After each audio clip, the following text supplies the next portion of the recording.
मछुआरों का इतिहास देख लो तो हमेशा हम राष्ट्रवादी रहे हैं और आगे भी रहेंगे। तो यहाँ मुस्लिम माछी जितने रहते हैं इनके लिए कुछ नहीं है, बाकी सब जगह पे सब बंदरों के ऊपर सब व्यवस्था है। तो क्या योजनाओं में ये देखा जा रहा है कि हिंदू है कि मुस्लिम है? हाँ भाई, शायद ऐसा देखता, हमको ऐसा लगा है, अभी दिखता है हमको। अभी आज तक तो हमको नहीं लगता था, अभी तो हमको ऐसा लगता है कि हमारे ऊपर पूरा टारगेट है। बार बार हमारे ऊपर इधर डेमोनेशन करते कि दरिया किनारे पे नहा मत रहो। अगर दरिया किनारे पे नहीं रहेंगे तो इसका ख्याल कौन रखेगा? हम जो पत्तों की वो झोपड़ी बना के रहते थे तो उसमें आग लग जाती है। तो जिंदगी में इंसान एक से या दो बार मकान बना सकेगा, बार बार कितना बनाएगा? गुजरात के समुद्र तट के मछुआरे कहा जाता है कि राज्य की 9 विधानसभा सीटों पर इनका ठीक ठाक प्रभाव है।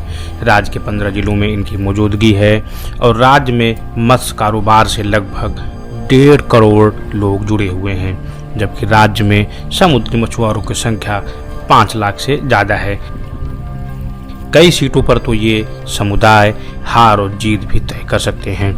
यही कारण है कि चुनाव से ठीक पहले जहां सत्ताधारी दल बीजेपी ने इन समुद्री मछुआरों को साधने के लिए डीजल और मिट्टी के तेल का कोटा बढ़ाने की घोषणा की, ऑन बोर्ड मोटर बोट के लिए प्रति लीटर सब्सिडी 25 रुपये से बढ़ाकर 50 रुपये कर दी।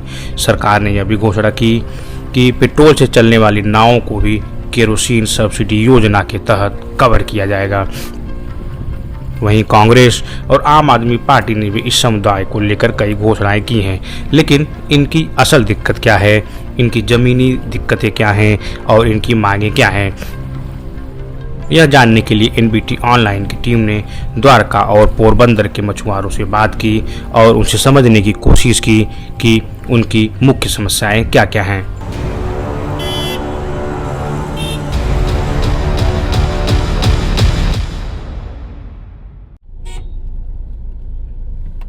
मछुआरों का इतिहास देख लो तो हमेशा हम राष्ट्रवादी रहे हैं और आगे भी रहेंगे और उस हिसाब से बीजेपी को ही हम वोट देते हैं। तो जो सरकार की जो योजनाएं, जो पानी के लिए योजना है, हर घर जल योजना है, उनकी वो योजना यहाँ नहीं पहुँची? नहीं, वो हमारे लिए नहीं है, सबके लिए है। आपके लिए नहीं है? मतलब बस हमारे, हम जो यहाँ मुस्लिम माछी जितने रहते हैं इनके लिए कुछ नहीं है, बाकी सब जगह पे सब बंदरों के ऊपर सब व्यवस्था है। तो क्या योजनाओं में ये देखा जा रहा है कि हिंदू है कि मुस्लिम है? हाँ भाई, शायद ऐसा देखता, हमको ऐसा लगा है, अभी दिखता है हमको। अभी आज तक तो हमको नहीं लगता था, अभी तो हमको ऐसा लगता है कि हमारे ऊपर पूरा टारगेट है। तो चलो, हमको कहीं दूसरे देश में जगह मिलेगी, कोई कहीं रहने देंगे, जब अपने देश वाला नहीं रहता। हमारे पुरखे इधर के यहाँ पे पैदा हुए हैं, हम मुस्लिम भी बाद में बने, हम पहले भी हिंदू थे ना, पहले तो हिंदू थे ना, अच्छे 700-800 बरस पहले तो हिंदू ही थे, तो इनमें से ही हमें मुस्लिम बने। अभी कोई दूसरा देश हमको थोड़ा रखेगा, कोई आसरा नहीं देगा। जब अपना देश आसरा नहीं देता तो दूसरा कौन देगा? आप लोग ऐसा क्यों लग रहा है कि रहने नहीं दिया जाएगा, यहाँ हटा दिया जाएगा? सब बारंबार आते हैं, मैसेज भी आते हैं कि तोड़ डालेंगे ये बंदर को, पूरा बंदर तोड़ डालेंगे, पूरी पट्टी दरिया किनारे की, जो किनारे जो बने हुए हैं सब तोड़ डालेंगे। एक बंदर तो तोड़ दिया है, चक्खू बंदर। तो 1 महीने में 2 टाके चाहिए, 2000 रुपये का हमको पानी चाहिए। कितना पानी होता है एक टाके में? एक टाके में 1000 लीटर आता है, 1000 नहीं, कितना 1000 रहता है? 4-5 हजार लीटर आता है। अच्छा, तो ऐसे कितने लोग हैं यहाँ पे, कितनी आबादी है जो पानी मंगाती है? 30 से 35 हजार की बस्ती है। सब लोग पानी बाहर से सब बाहर से मंगाते, है ही नहीं, तो यहाँ कोई व्यवस्था नहीं, तो ना डंकी खोदते तो खारा पानी निकलता है, बोर करते तो फिर खारा पानी निकलता है। और ये पानी कहाँ से आता है? ये पानी वरवाड़ा से आता है, ये लोग बेचते हैं, समझो। कौन लोग? जो ये लोग राजकारणी आदमी ने वही बेचते हैं, वही लोग पानी बेचते हैं। हाँ, उसका ही पानी आता है ना, उनकी बड़ी बड़ी वावे हैं, उन वाड़ी है, इनके बगीचे है, उसमें से पानी आता है, टाके वाले इधर आके बेचते हैं। उम्मीद तो हमें को इधर कोई भी चीज़ का सहायता नहीं मिलती है, ना तो हमारे को सब्सिडी मिलती है, ना कोई सहायता मिलती है। हम नया रजिस्टर ओडी का जो लेते हैं तो ना तो रजिस्टर नंबर देते हैं हमको, कोई भी जात के हमारे साथ हमको, हम पार्किंग की जगह नहीं है इधर पे। पार्किंग जो बोट है हमारे रखने की, देखो इधर का, इधर तूफान आएगा तो कैसे बचेगा, सब टूट जाएगा, ना तो पार्किंग की जगह है। बार बार हमारे ऊपर इधर डेमोनेशन करते कि दरिया किनारे पे नहा मत रहो। अगर दरिया किनारे पे नहीं रहेंगे तो इसका ख्याल कौन रखेगा? हम लोग दूर रहेंगे तो बार बार डेमोनेशन कर देते हैं। हम जो पत्तों की वो झोपड़ी बना के रहते थे तो उसमें आग लग जाती थी। अच्छा, तो ज़िंदगी में इंसान एक से या दो बार मकान बना सकेगा, बार बार कितना बनाएगा? बहुत सी दिक्कत तो बहुत है हमको। अभी हमें 20-25 दिन फिशिंग करने जाना पड़ता है दूर तक। तब जाके हमें फ़िश थोड़ा मिलता है। तो इतनी दूर फ़िश चली गई है।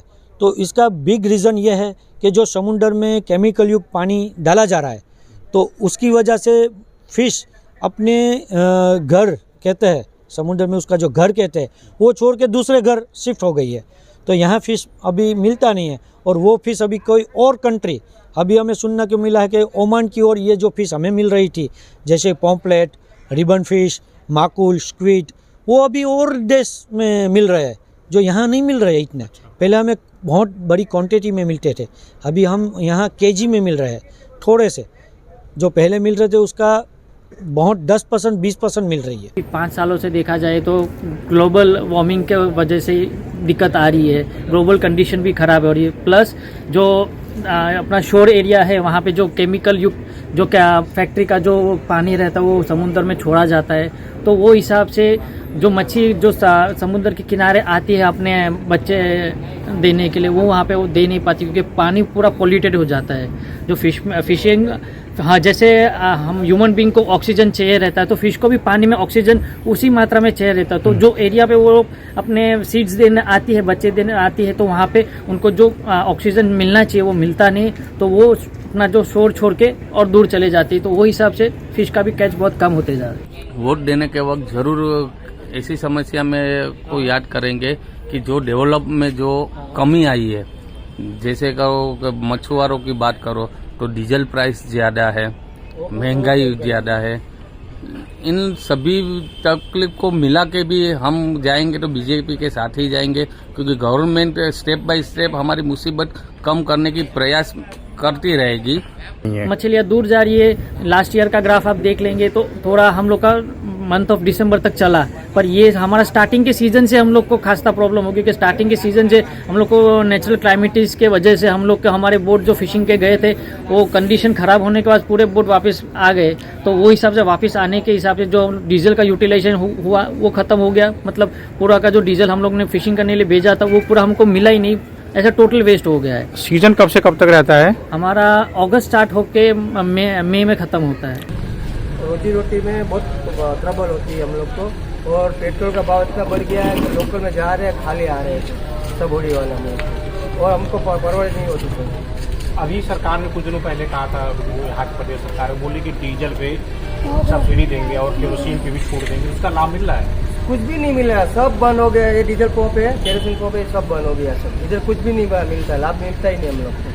अगर हम पिछले 10 साल की बात करें तो लगातार चक्रवात और उसका असर क्या दिख रहा है और क्या इसकी ऐसी घटनाएं बढ़ रही हैं? बहुत बढ़ रही है, 2-3 सालों में तो बहुत बढ़ रही है। तूफान आ जाते हैं तो सब होड़ी वाले इधर ही 15 दिन 20 दिन तक इधर बैठे हैं, और रोजी रोटी का बहुत ट्रबल होता है।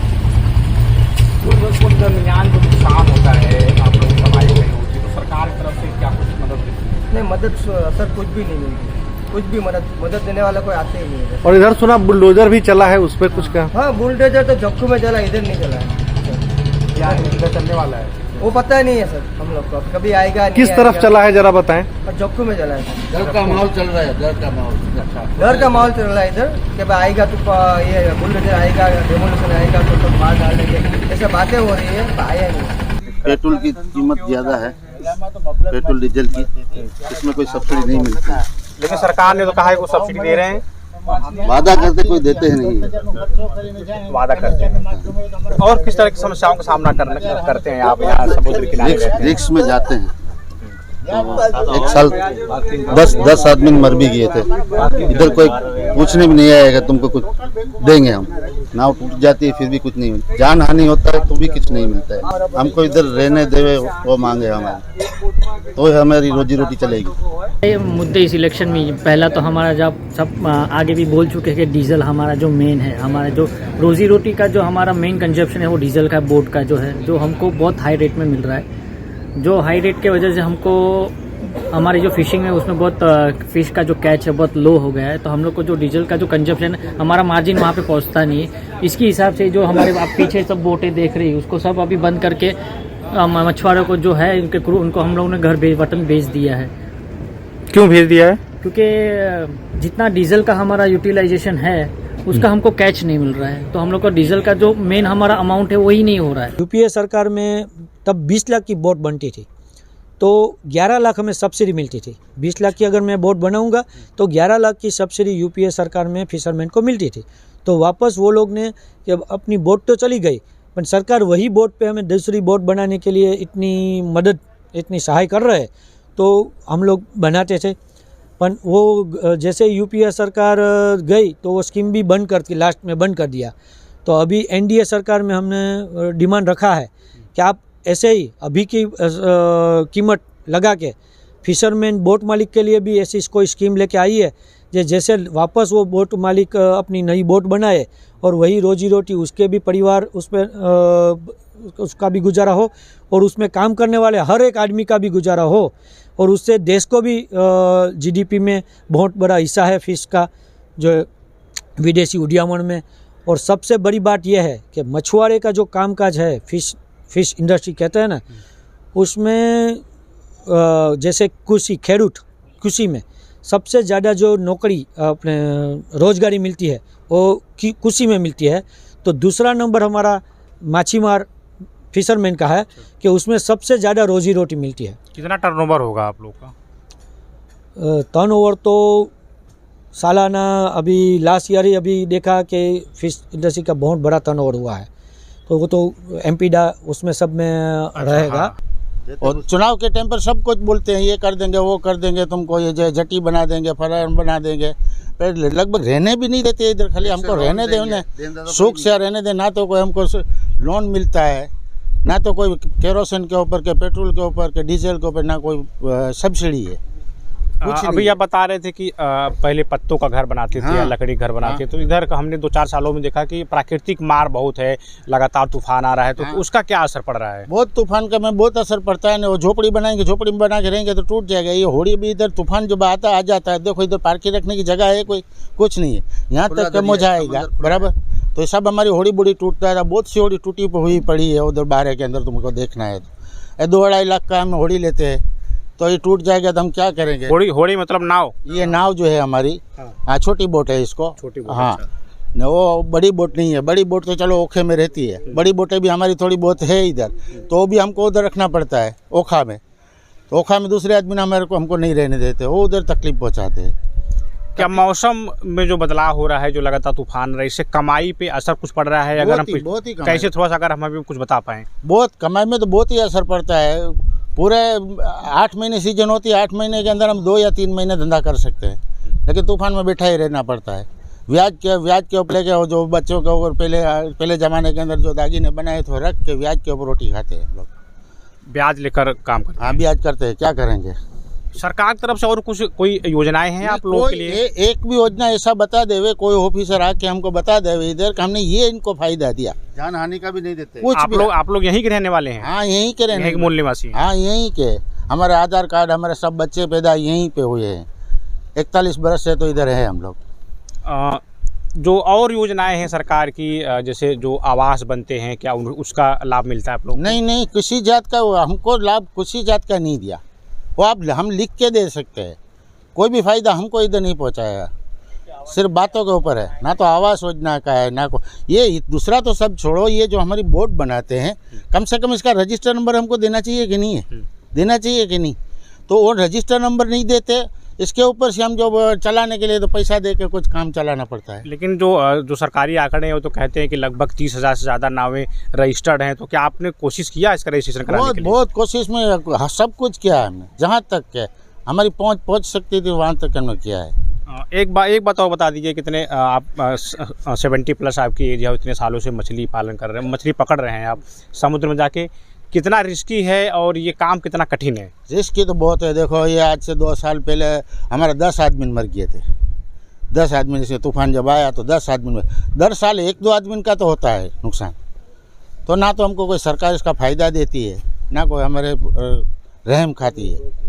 बिल्कुल बहुत ख़राब नज़र है हमारे ऊपर। हमको किसी तरह से भी तकलीफ जब ये हमारे घर है रहने के, हमारे बच्चे बाल इसमें रहते हैं, छोटे छोटे बच्चे, वो घरों को जब पार डालने की बात करते हैं तो हम क्या करेंगे, कहाँ जाएंगे हम? तो जैसा कि आप देख रहे हैं कि इतना आसान भी नहीं है मछली शहरों में। हम आप बहुत चाव से खाते हैं, लेकिन उसे पकड़ने वाले जो मछुआरे हैं, जो पकड़ते हैं वो जान अपना जोखिम में डालकर मछली पकड़ते हैं। और एक बात ये भी है कि जैसे अभी हम एक साथी से बात कर रहे थे, तो उन्होंने बताया कि हम जब नाव लेकर जाते हैं तो हमको पता नहीं होता कि कितनी मछली मिलेगी। उन्होंने एक बताया कि एक बार जाते हैं तो 5 से 6 दिन बाद लौटते हैं। उन्होंने एक घटना का जिक्र किया, उन्होंने बताया कि हाल ही में जब वो 5 दिन बाद लौटे तो उनके पास मात्र 13 किलो मछली थी, जबकि उनका खर्च 30 से 35 हज़ार रुपये था।